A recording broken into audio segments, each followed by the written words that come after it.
Hello guys, कैसे हैं आप लोग। मैं उमित तल्डा, आपका फ्रेंड, फिलोसोफर एंड गाइड। काफ़ी इंपॉर्टेंट वीडियो मैं लाया हूँ सीएस प्रोफेशनल के स्टूडेंट्स के लिए जो मॉड्यूल 2 या बोथ ग्रुप दे रहे हैं। एसएमसीएफ को आप कैसे रिवाइज करेंगे, इसमें हम डिस्कस करने वाले हैं। काफ़ी इंपॉर्टेंट वीडियो आपके लिए होने वाला है, तो वीडियो फटाफट लाइक कर देना और अपने सारे फ्रेंड्स के साथ शेयर कर देना। ठीक है, चलो स्टार्ट करें।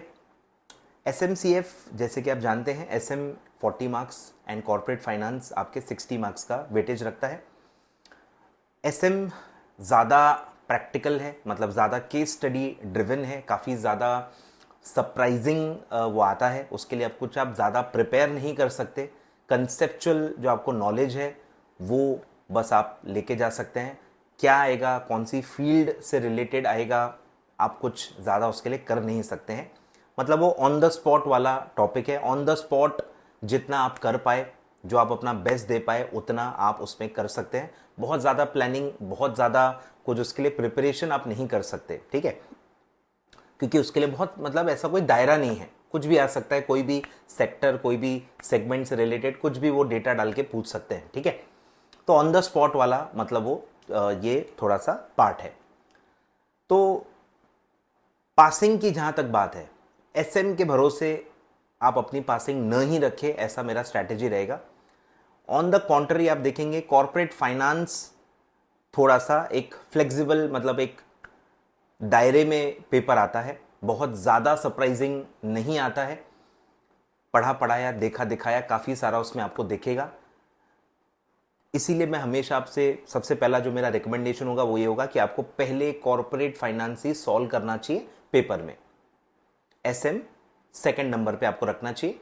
60 मार्क्स का ये जो आपका पूरा कॉर्पोरेट फाइनेंस है, इसमें ही ज़्यादा से ज़्यादा आपको मार्क्स स्कोर करने हैं। पासिंग आपकी यहीं से आएगी, इसलिए आपको टाइम भी इस पे ज़्यादा देना चाहिए, ठीक है। तो अगर आप पेपर 3 घंटे का सॉल्व कर रहे हो, मेरे हिसाब से 2 घंटे भी लग जाएं तो भी चलता है। 2 घंटे भी लग जाएं, 3 में से 2 घंटे भी अगर आपको देना पड़े तो आप कॉर्पोरेट फाइनेंस को दे सकते हो, क्योंकि आपकी पासिंग वहीं से आने वाली है। एसएम मैं कहूँगा 40 के ऊपर जो भी जाएगा वो एसएम में जितने मिले आप एसएम उसके लिए आप रख सकते हो कि चलो 40 मुझे कॉर्पोरेट फाइनेंस से लाने हैं, और या जो थोड़ा बहुत एसएम का इजी पार्ट आता है वो मिला के आपको 40 मार्क्स वहीं से लाने हैं। और जो भी ये थोड़े से टफ केस स्टडीज आते हैं, इनमें ये मतलब 40 के ऊपर के लिए रखो कि जितने मिले उतना अपना स्कोर 40 या 50 के ऊपर जाएगा, बोनस के लिए रखो, ठीक है। तो पहला मैंने आपको सीक्वेंस बता दिया। कॉर्पोरेट फाइनेंस पे ही ज़्यादा टाइम देना है, कॉर्पोरेट फाइनेंस को ही ज़्यादा डेप्थ में पढ़ना है, कॉर्पोरेट फाइनेंस को सॉल्व भी पहले करना है। फिर है नंबर 2 कि न्यूमेरिकल क्वेश्चंस आपको आते हैं।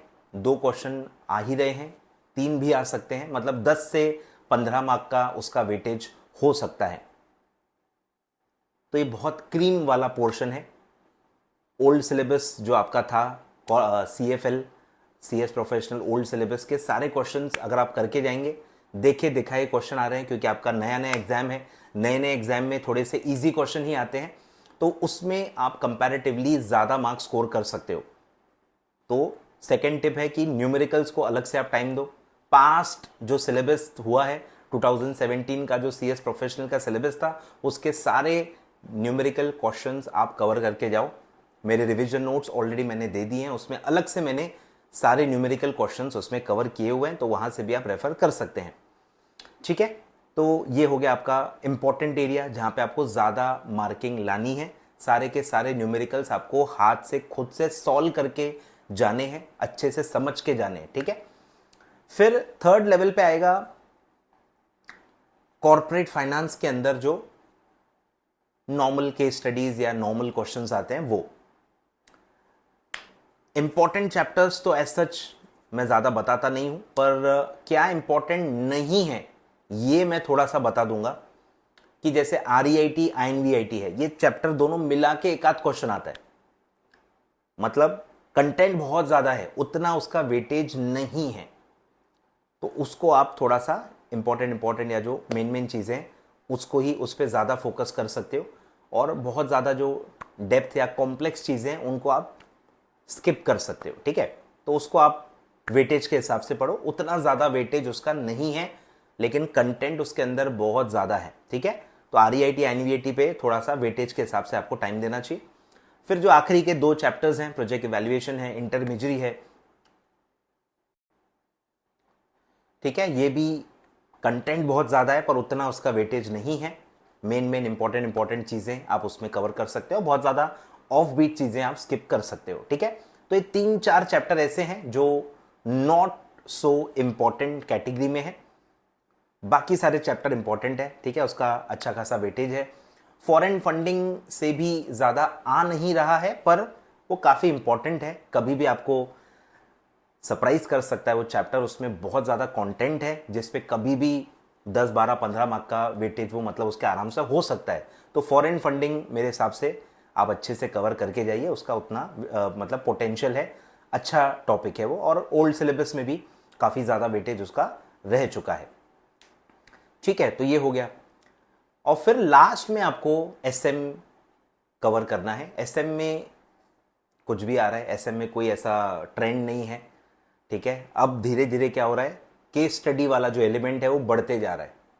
पहले अटेम्प्ट में इतना ज़्यादा केस स्टडी नहीं आया था, अब लेकिन SM में अच्छा खासा केस स्टडी आया है जो आपको परेशान कर सकता है, ठीक है। तो इसलिए उसको आप पहले तो लास्ट में सॉल्व करो, क्योंकि पहले पेपर में आप पहला ही क्वेश्चन केस स्टडी देखोगे तो फिर तो आप गए।